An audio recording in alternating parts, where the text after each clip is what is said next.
It was a week ago today that the musical Tommy closed on Broadway. It was unexpected and closed early for whatever reason.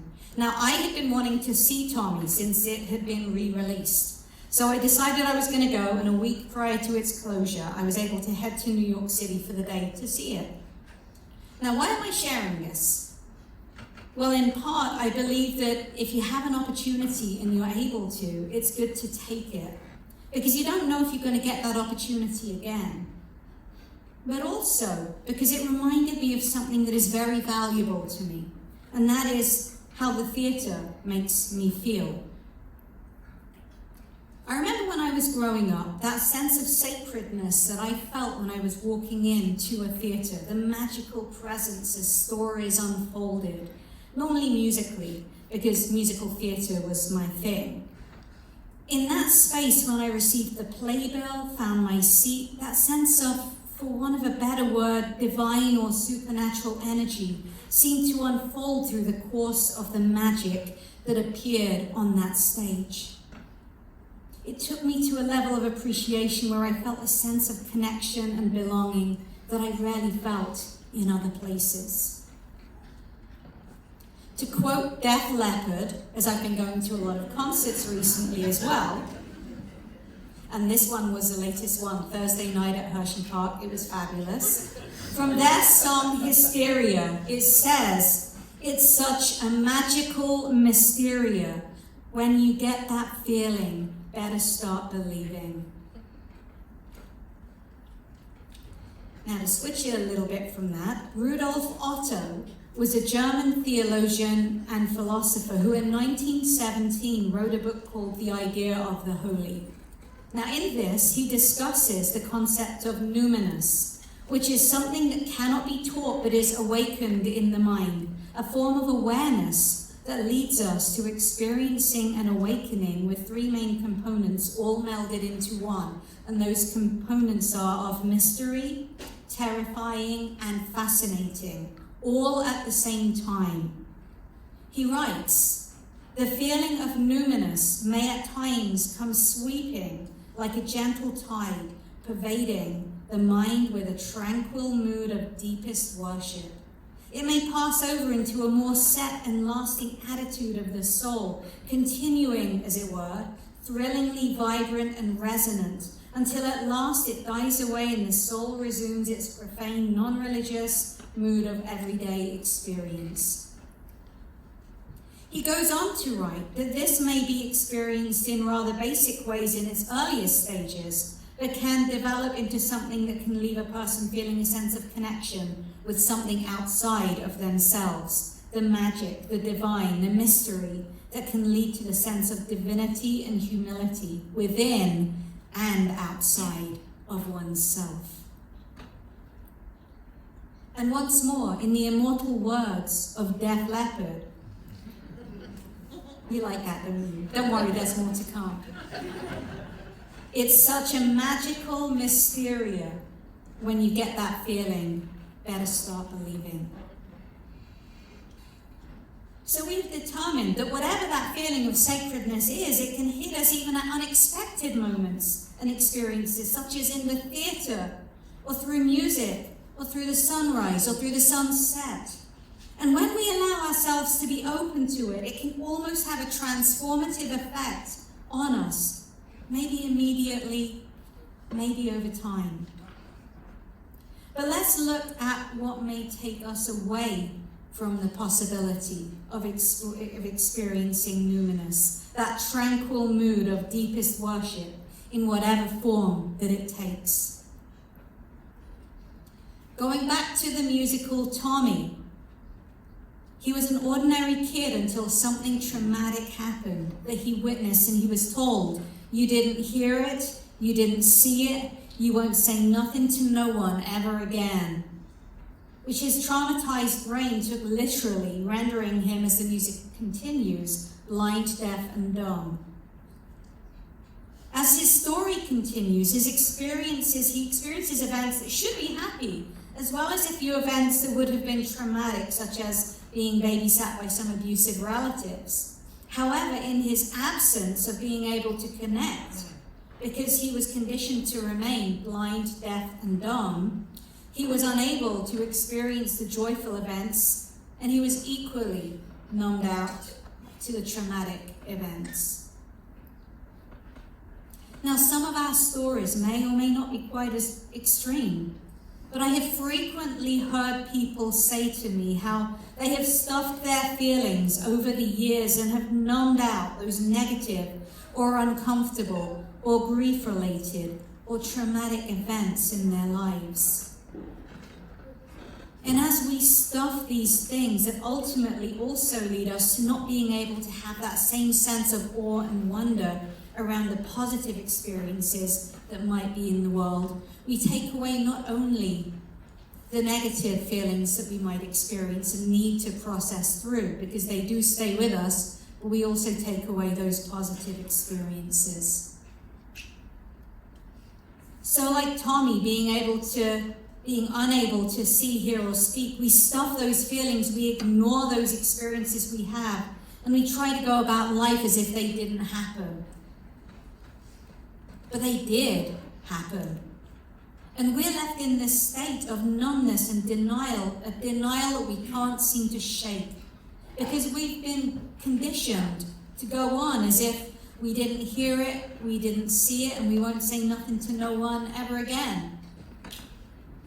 Now, as a result of this, there may be some people around us who begin to get worried. They recognize something's not right. We may even recognize something's not right. But even though internally we may be crying out for someone to, as Tommy would also say, see me, feel me, touch me, heal me, we cannot seem to express these to the people closest to us. Now, in the musical, Christmas Day rolls around, and Thomas' parents, who in this case created the trauma that he is living with, worry that Tommy doesn't know what day it is, he doesn't know who Jesus was or what praying is, and how can he be saved from the eternal grave? And all this time in his mind, Tommy is repeating those words, see me, feel me, touch me, heal me. But words that are silent to the world around him as he remains trapped inside of himself. And what is this eternal grave that his parents were talking about? Now, if we don't think of it from the religious context, but in a more earthly understanding, Tommy didn't have to worry about a religious sense of hell because he was already in his own self-isolated sense of hell, and he couldn't find his way out, continuing to want those around him to see, hear, touch, and heal him, but with no way to be able to reach out and verbalize this. So we may have also been in positions where we've had others worry about us, and sometimes that worry hasn't come over in the kindest ways due to their fear. And other times it may lead us to questioning ourselves as we drop little hints about needing help, but not being able to outrightly say what we need. That, or we close ourselves up, entirely believing that we are the only person that we can help. Just like Tommy could only see himself in the mirror that he was drawn to standing in front of. As Rudolf Otto said, the magic and the sacredness of numinous cannot be taught, but is an awakening in the mind. And just as numinous cannot be taught, so fear, prejudice, violence, and responses to some of the traumatic events we may experience can be taught and passed on through generations, until someone is able to find the strength to say enough, and like Tommy eventually did, shatter the mirror that set him free. It may take time for us to unlearn the old behaviors that caused us to stuff our feelings, and we will likely feel unfamiliar with the discomfort that is coming up when we start to express those feelings. But as one person told me, it's important to work on reframing our language, recognizing that these feelings are uncomfortable because they are unfamiliar. The more we allow ourselves to experience these emotions, no matter how uncomfortable they may feel, the more familiar we will be with them, and over time, and I say that again, over time, they will begin to feel less harsh.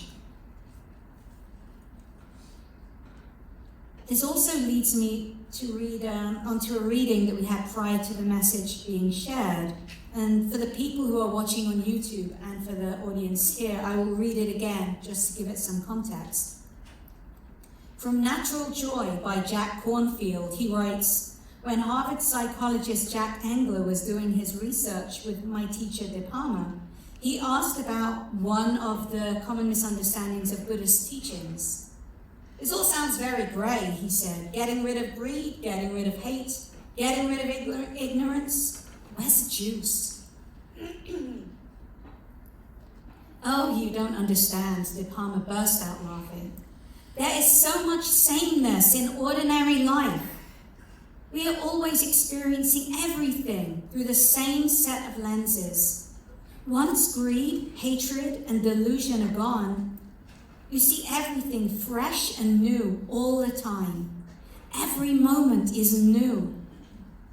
Life was dull before. Now, every day, every moment is full of taste and zest. Cornfield continues by saying, when love meets pain, it becomes compassion. When love meets happiness, it becomes joy. Joy is an expression of the awakened heart, a quality of enlightenment. When we live in the present, joy often arises for no reason. This is the happiness of consciousness that is not dependent on particular conditions. Now, the part that really sticks out to me is that last paragraph, when love meets pain, it becomes compassion. When love meets happiness, it becomes joy. Joy is an expression of the awakened heart, a quality of enlightenment. Now, this is not unlike numinous, from a perspective that when we have been able to do the work to allow our minds to become awakened, any of the pain that we may have experienced can, and with time and the work that we set out to do, transform us to experiencing compassion for others and hopefully for ourselves too.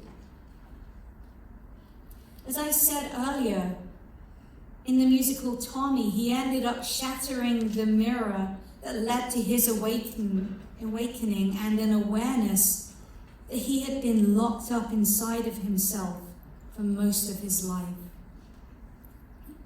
Now, smashing mirrors isn't going to be the thing that helps us, but starting to open ourselves up to different experiences and working on being present to them might start that process for us.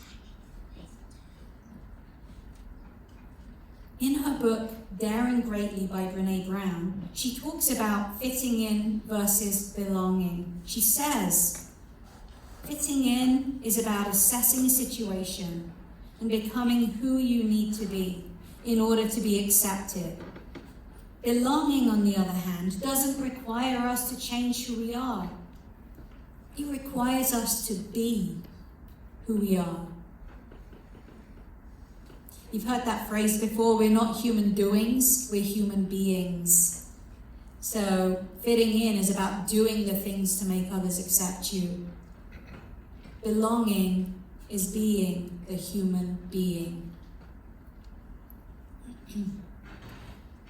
When Thomas Trauma and his parents told him he didn't see, hear anything, not to talk about it ever again, he complied, likely due to the trauma he experiences, but maybe also in part to fit in with his family, so he wouldn't feel like he's betraying a family secret or letting them down somehow. Tommy didn't feel a sense of belonging. He felt he belonged prior to the trauma, But then after the trauma, he felt unsafe, leading to his response.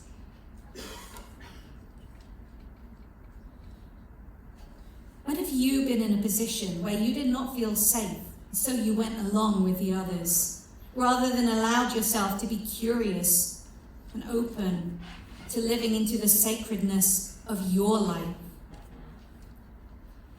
Now that may be the result of being in survival mode, of needing to fit in, rather than living the life found in a sense of purpose and belonging. Belonging is when we finally feel that there is a place for us. And it didn't escape me that was another musical reference that I hadn't caught when I wrote this. There's a place for us, West Side Story. Okay. So there is a place for us. And it reaches in and it shows us something about ourselves that we may not have known or felt for a really long time. But it's so intrinsically us that we respond to feeling seen, heard, touched, and healed by it. For me and for some others, music has been that source. The theatre has been that source. For Joe Elliott and other members of Def Leppard, their guitars have been something that they credit with saving their lives. Another song quote from Def Leppard is their song, This Guitar. And it reads this: at 17, I hadn't seen the thing that makes us real. Then I found you. At 24, I wanted more. When no one else would listen, you sang to me. You're my shoulder to cry on. You're the best of best friends. You brought fire to my fingers and brought joy to no end. My brother, my sister, my lover, my wife. It's crazy, I know, but this guitar saved my life. A song about how at 17 he didn't feel real, hadn't discovered who he was. But when he found the guitar, everything made sense. He found something that brought his soul to life, that felt like an intimate relationship due to how it awakened something within him that stopped him from floundering in the space of simply existing.